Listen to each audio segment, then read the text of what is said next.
Hello बच्चों, how are you? कैसे हो आप लोग? आज हम लोग फिर त्रिभुज के चैप्टर से जो है एंगल थ्योरम पढ़ेंगे। एंगल थ्योरम मतलब कोण कोण कोण समरूपता। ठीक है, क्या होती है कोण कोण कोण समरूपता? क्या होती है कि अगर किन्हीं दो त्रिभुजों में ये समरूपता ली जाएगी, समरूपता होगी तो दो त्रिभुज लगेंगे। दो त्रिभुजों में प्रमेय क्या कहती है कि अगर किन्हीं दो त्रिभुजों में उनके संगत कोण बराबर हों, ठीक है, उनके संगत कोण बराबर हैं, तब उनकी भुजाओं का अनुपात बराबर होता है, अर्थात दोनों त्रिभुज क्या होते हैं? समरूप होते हैं। चलिए देखते हैं। अगर ये त्रिभुज आपका हो गया ए बी सी और दूसरा त्रिभुज हो गया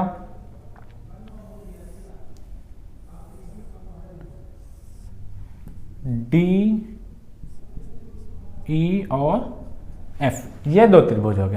तो अगर कोई दो त्रिभुज हैं यानी ए बी सी और दूसरा त्रिभुज डी ई एफ है, इन दोनों त्रिभुज में इनके संगत कोण बराबर हो। संगत कोण मतलब कोण बी का संगत कोण ई हो जाएगा, कोण सी का संगत कोण एफ हो जाएगा, कोण ए का संगत कोण डी हो जाएगा। तो प्रमेय में बताया गया यानी थ्योरम में बताया गया ये दोनों कोण आपस में इक्वल हैं यानी बराबर हैं, तब इनकी भुजाओं का अनुपात बराबर होता है। यानी भुजाओं कौन सी भुजा हो जाएगी? इनकी संगत भुजाएं, यानी A B upon D E बराबर होगा, इक्वल होगा A C upon D F और B C upon E F, ये सब आपस में क्या होंगे? इक्वल होंगे। तो जैसे हम लोगों ने पहले पीछे वीडियो में सीखा है कि जो प्रमेय सॉल्व करेंगे यानी थ्योरम को सॉल्व करते हैं, तो उसके लिए सबसे पहले जो हमको दिया रहता है, जो हमको ज्ञात है, वो पहले लिख लेते हैं। ठीक है, तो इसमें सबसे पहले हम लिखेंगे दिया है।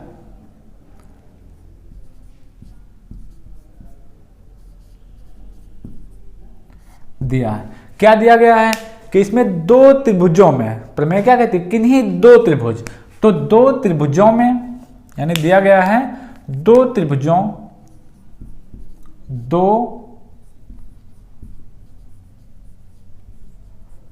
दो त्रिभुजों, कौन सा त्रिभुज?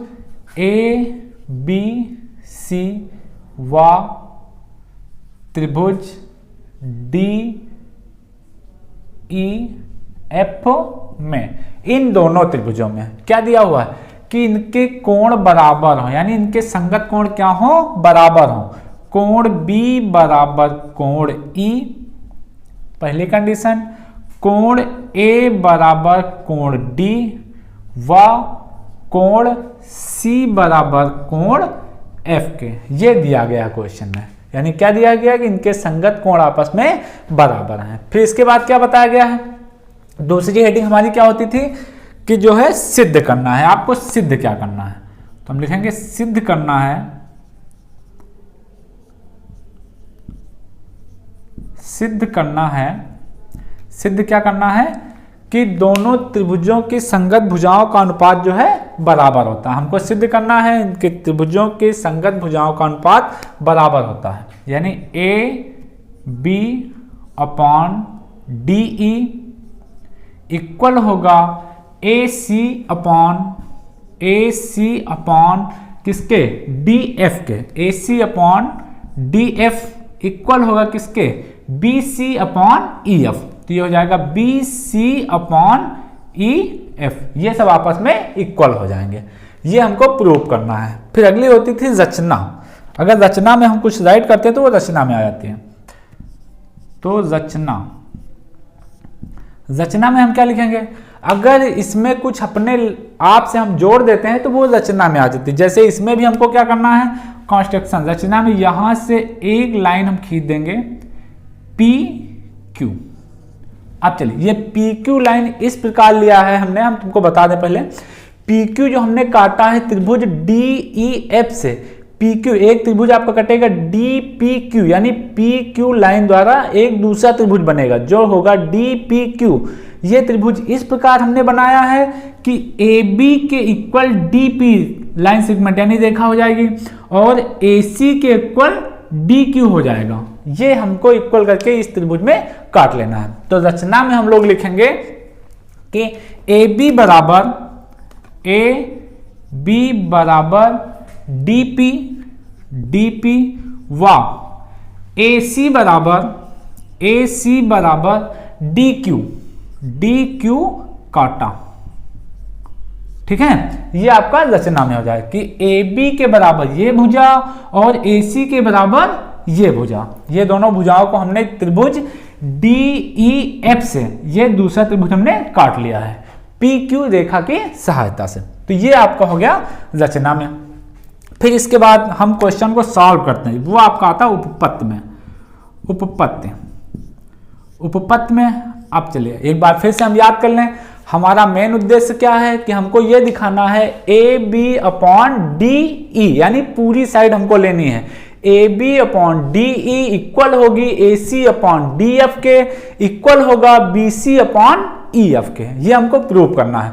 तो जो हमने सबको पता है या नहीं पता, तो फिर देखते एक बार क्या है कि जो हम रचना करते हैं यानी उसी की सहायता से हमको क्वेश्चन को सॉल्व करना है। तो हम पहले ये ट्रायंगल आपका जो ये त्रिभुज बन रहा है और ये त्रिभुज, इन दोनों त्रिभुजों में देखते हैं। तो दोनों त्रिभुज में क्या है कि त्रिभुज ए बी सी व त्रिभुज दूसरा है डी पी क्यू में, इन दोनों त्रिभुजों में अगर देखा जाए तो हमको क्या मिलेगा, ए बी ये हो जाएगा आपका ए बी इक्वल होगा किसके, डी और पी के। तो ए बी इक्वल है डी पी के। व दूसरी कंडीशन क्या है कि ए सी इक्वल है, यानी ए सी इक्वल है किसके इक्वल है, डी क्यू के। तो ये हो जाएगा आपका डी क्यू के। कहां से आप लिख सकते हैं, रचना से, क्योंकि रचना में अभी हमने यहाँ पे काट लिया था इस त्रिभुज से ये दोनों भुजा, ये भुजा इसके बराबर, ये भुजा इसके बराबर, ये रचना से बराबर हो गए। फिर आगे दूसरी बात, दूसरी और हमको क्या पता है, अगर इन दोनों त्रिभुजों में देखा जाए तो कोण ए और कोण डी के बराबर है, यानी एंगल ए इक्वल है एंगल डी के। कहां से है, गिवन, यानी दिया गया है। देखिए कोण बी बराबर कोण ई और कोण ए बराबर कोण डी। तो इस त्रिभुज का कोण ए और इस त्रिभुज का कोण डी, ये दोनों आपस में बराबर है और कोण ए बराबर हो जाएगा कोण डी के। ये कहां से है, ये दिया गया है, ये दिया गया है। ठीक है, अब आपको बता दें जब किसी दो त्रिभुजों को सर्वांगसम प्रूव करते हैं तो उसके लिए प्रूव करने का जो तरीका होता है वो होता है अगर किसी दो त्रिभुजों के दो कोण बराबर कर दें और एक भुजा, तब वे दोनों त्रिभुज समरूप हो जाते हैं। या त्रिभुजों की तीनों भुजाएं आपस में सर्वांगसम हो जाते हैं। या फिर त्रिभुजों के तीनों भुजाएं बराबर कर दें तो त्रिभुज आपके सर्वांगसम हो जाते हैं। या फिर किन्हीं त्रिभुज के दो भुजाएं बराबर हों और एक कोण बराबर, तब भी त्रिभुज आपके सर्वांगसम हो जाते हैं। तो यहाँ पे हम क्या करेंगे, इन दोनों त्रिभुजों को सर्वांगसम कर देंगे। किसके अनुसार, देखिए क्योंकि इस दोनों त्रिभुजों में दो भुजाएं आपस में बराबर हैं, इसकी संगत भुजा ये और इसकी संगत भुजा ये, तथा इन दोनों भुजाओं के द्वारा जो कोण बन रहा है वो भी आपस में क्या है, बराबर है। तो ये दोनों त्रिभुज क्या हो जाएंगे, सर्वांगसम हो जाएंगे। अतः लिख सकते हैं, इसलिए त्रिभुज ए बी सी सर्वांगसम हो जाएगा त्रिभुज डी पी क्यू के। अब ये कैसे सर्वांगसम हुआ है इसके आगे हम लिख सकते हैं, क्योंकि साइड दो बार साइड इक्वल है आपकी और एक एंगल इक्वल है, तो इसको हम लिख देंगे SAS सर्वांगसमता, SAS सर्वांगसमता।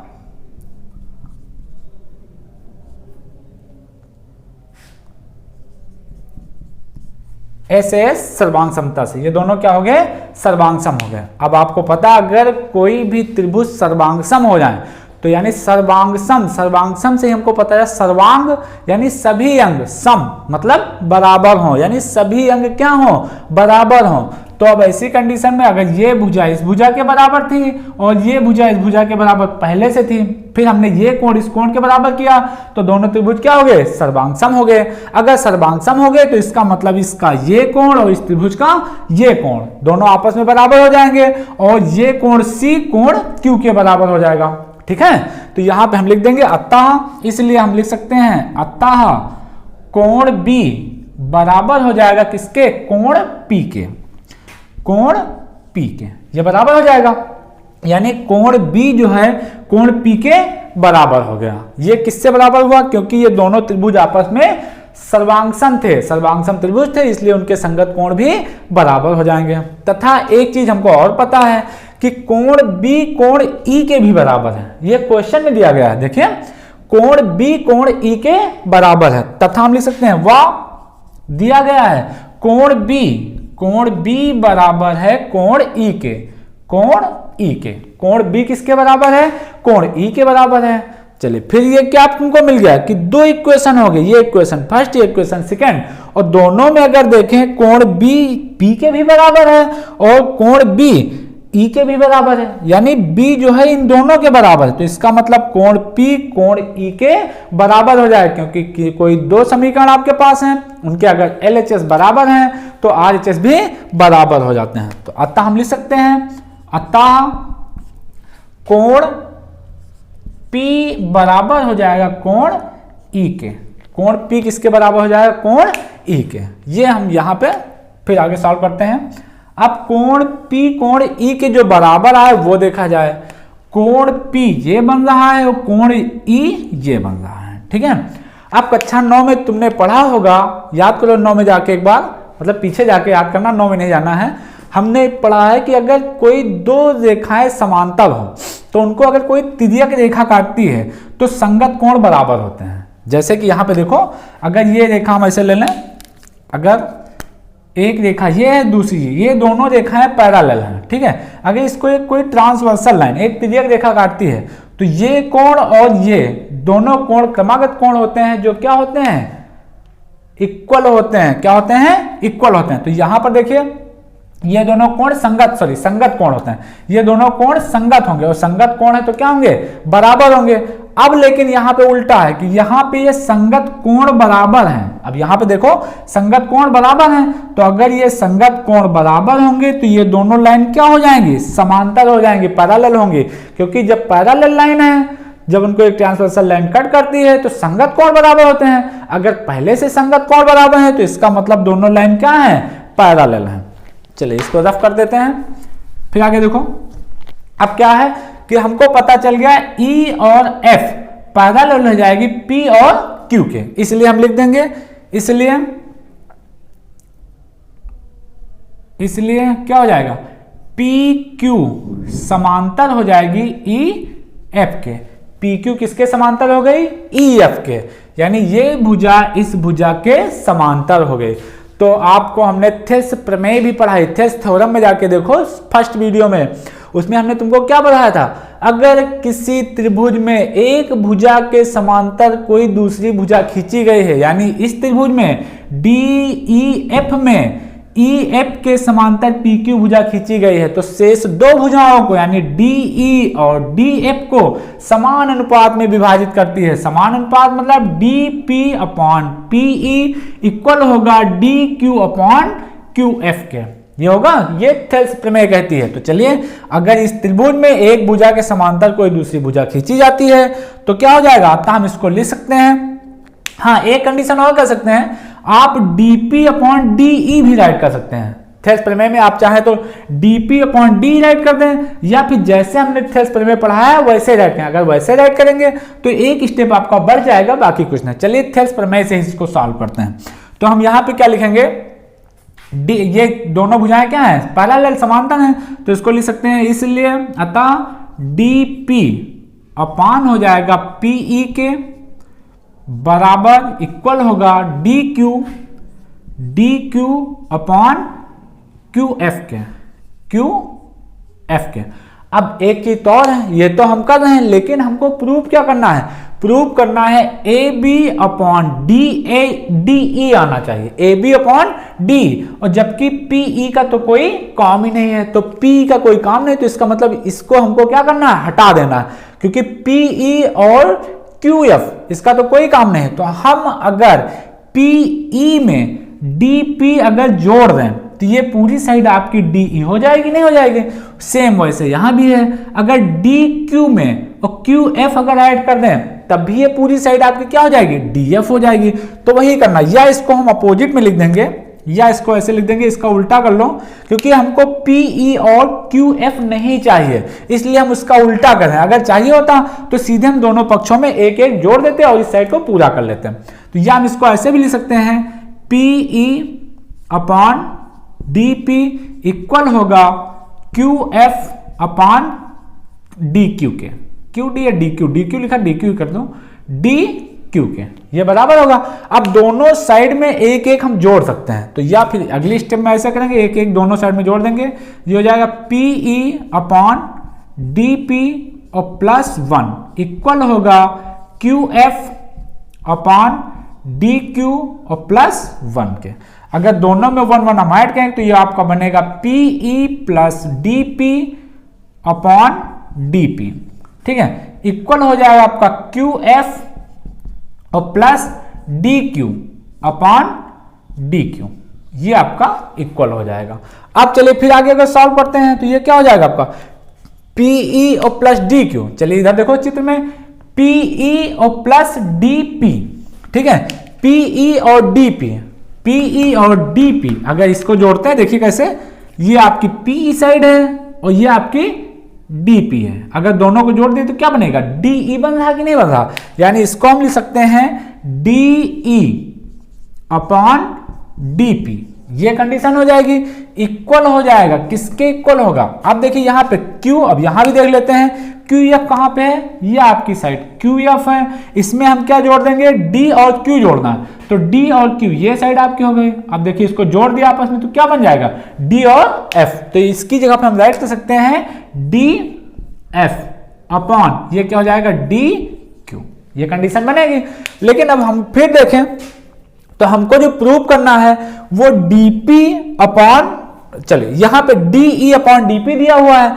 अगर हम यहाँ पे देखो कंस्ट्रक्शन में रचना में AB किसके इक्वल है, DP के इक्वल है, तो अगर हम DP की जगह पे AB भी राइट करते हैं तो जो हमको प्रूव करना है AB अपॉन DP आना चाहिए। तो इसको जैसे हमने यहाँ पे उल्टा कर लिया था, या करके इसको फिर एक बार सीधा कर लेते हैं, या इसको ऐसे राइट कर सकते हैं DE नहीं करना है, DP, या ये आपका हो जाएगा DP, ये हो गया DP अपॉन DE इक्वल हो जाएगा DQ अपॉन DF के, इतना हो जाएगा। फिर चलिए आगे देखते हैं, आगे DP की जगह हम क्या राइट कर सकते हैं, DP किसके इक्वल है, AB के, तो जहां पर DP राइट है उसकी जगह हम AB राइट कर देंगे, और AC किसके इक्वल है, DQ के, तो जहां पर AC है उसकी जगह हम DQ राइट कर देंगे, तो ये हो जाएगा आपका DP की जगह हो जाएगा AB, तो ये आप राइट करेंगे AB, ये हो गया आपका AB अपॉन DE, ये हो गया आपका DE, AB upon DE equal हो जाएगा आपका DQ किसके बराबर है, AC के, तो यहां पे आपका हो जाएगा AC अपॉन DF। अब चलिए देखते हैं इसको, मान लीजिए क्वेश्चन आपकी हो गई फर्स्ट, ये समीकरण आपका 1 हो गया। अब यहां देखो जो हमको सिद्ध करना था AB अपॉन DE, यहां भी आपको मिल गया AB अपॉन DE बराबर है AC अपॉन DF के, AC अपॉन DF के, यानी पहला थोड़ा सा हमने सॉल्व कर लिया कि ये दोनों बराबर आ गए हैं। अगर किसी तरीके से ये इसके बराबर, यानी इन दोनों में AB अपॉन DE के बराबर अगर BC अपॉन EF कर दें, या फिर AC अपॉन DF के बराबर BC अपॉन EF कर दें, तो ये तीनों आपस में क्या हो जाएंगे, बराबर हो जाएंगे। चलिए आगे देखते हैं, अगर इसी दोनों ट्रायंगलों में, इन्हीं दोनों ट्रायंगल में यानी दोनों त्रिभुजों में अगर इसको हम मिटा के अब दोबारा यहां से एक पैरेलल लाइन ड्रा कर देंगे यानी PQ, तब फिर इसको हम सॉल्व करते हैं, फिर जितना हमने किया वही फिर आपको करना पड़ेगा। तो जब भी आप ऐसी थ्योरम सॉल्व करते हैं जिसमें दोबारा आपको वही करना हो, तो हम लिख देते हैं इसी प्रकार, ठीक है, इसी प्रकार से हम सिद्ध कर सकते हैं क्या, कि AB अपॉन DE इक्वल हो जाएगा BC अपॉन EF के, क्योंकि अभी देखिए इस लाइन में प्रमेय जो तुम्हारी थी क्या, किन्हीं दो भुजाओं के त्रिभुज, किन्हीं दो त्रिभुजों के संगत कोण बराबर होते हैं, तो जो दो त्रिभुजों के संगत कोण बराबर हैं, तो हमने क्या किया, यहाँ पे जो रचना में PQ इसमें राइट किया था, अब यहाँ पे इसको हटा के हम यहां से भी एक P और Q रेखा राइट कर सकते हैं। तो फिर दोनों त्रिभुजों में हम सॉल्व करेंगे। जैसे सॉल्व किए हैं तो अभी तक हमारा क्या आया था, AB अपॉन DE आया है और बराबर आया था AC अपॉन DF के। जब हम इसको इस साइड में बदल देंगे तो आपका BC अपॉन EF आ जाएगा। ठीक है, तो इसको हम लिखते नहीं है, आप जब सॉल्व करेंगे तब भी आप नहीं लिखेंगे, वहां पे हम लिख देंगे इसी प्रकार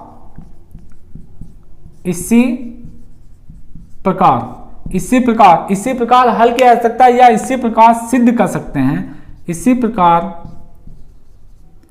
सिद्ध किया जा सकता है, इसी प्रकार सिद्ध किया जा सकता है क्या, कि AB upon DE, AB upon DE equal होगा किसके, BC अपॉन EF के। ये हो गया आपका EF के। ठीक है, हम यहां पे यही लिख देना आपको, इसी प्रकार हम सिद्ध कर सकते हैं कि AB अपॉन DE इक्वल होगा BC अपॉन EF के। ये कौन सा इक्वेशन हो गई, ये इक्वेशन हो गया आपकी सेकंड, यानी ये दूसरा समीकरण हो गया।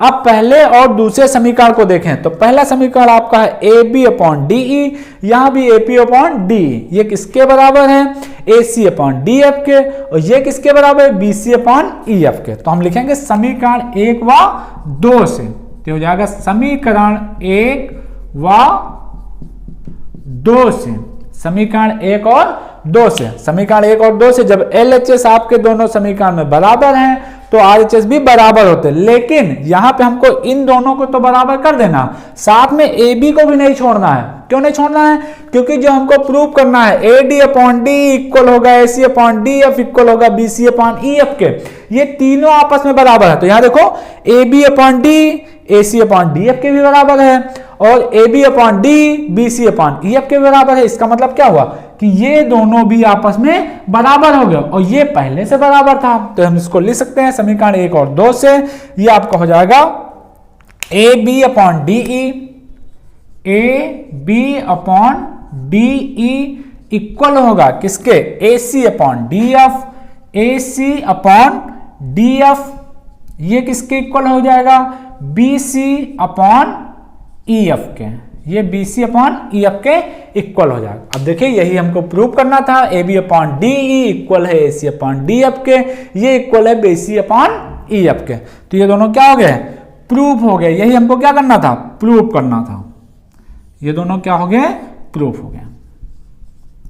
ये हमने प्रूफ कर दिया है। अब आगे फिर लिखा था अर्थात त्रिभुज क्या होते हैं, समरूप होते हैं। अगर उनकी भुजाओं का अनुपात बराबर हो जाए और उनके कोण बराबर दिए हुए हैं तो ऐसी कंडीशन में क्या हो जाते हैं, त्रिभुज जो है समरूप हो जाते हैं। अतः हम लिख सकते हैं, अतः त्रिभुज कौन सा पहले त्रिभुज है, ABC, त्रिभुज ABC समरूप हो जाएगा। आप समरूप नहीं लिखेंगे, त्रिभुज ABC समरूप है त्रिभुज DEF के, ये समरूप का चिन्ह होता है। अगर इसी के नीचे 2 लाइन और खींच दिया जाए तो उसे हम क्या कहते हैं, सर्वांग कहते हैं, जैसे हमने यहां पे यूज किया है। ठीक है, तो त्रिभुज ABC समरूप हो जाएगा किसके, त्रिभुज DEF के, त्रिभुज DEF के। यही हमको क्या करना था, प्रूव करना था। ठीक है, ओके, आप लोगों के समझ में आया होगा।